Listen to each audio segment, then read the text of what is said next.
Hi, my name is Biehl. I'm the Associate Composer of Rare Scale and composer of the piece Deformees for quarter-tone alto flute, guitar and electronics, which you'll be hearing in the concert on 30th September. Risk had asked me to talk a little bit about the piece, so I decided to record a short video and share a few thoughts with you. Overall, I would describe the piece as rather lyrical. There's definitely a ubiquitous sense of fragility and even instability at times.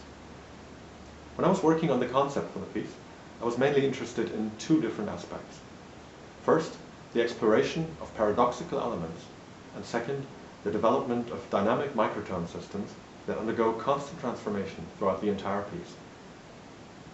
The first aspect found its way directly into the title, which evokes the paradox between an ideal state, a sphere, and its intrinsically impossible deformation. Another paradox element lies in the relationship between the two live instruments, which have very little in common and are frequently at odds with each other, but nevertheless form a tie or become linked with each other following a perhaps somewhat peculiar kind of logic. The electronic part mainly consists of pre-recorded flute and guitar sounds, which, however, are heavily edited and thus transformed into hybrid sounds, ultimately featuring sonic aspects of both instruments. To me, the electronics in this piece feel like a tableau within space.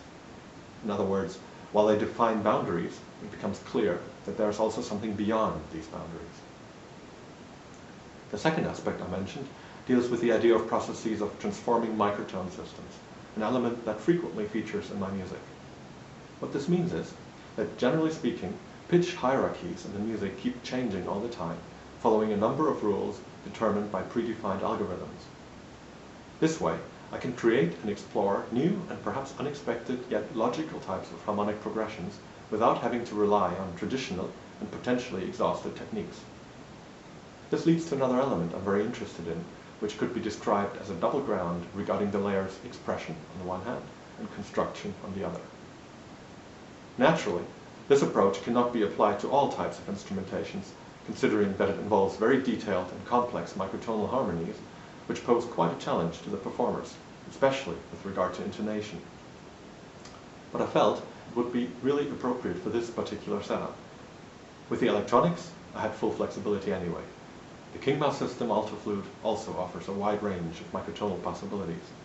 In the end, it was merely with the guitar that I had to make a few compromises.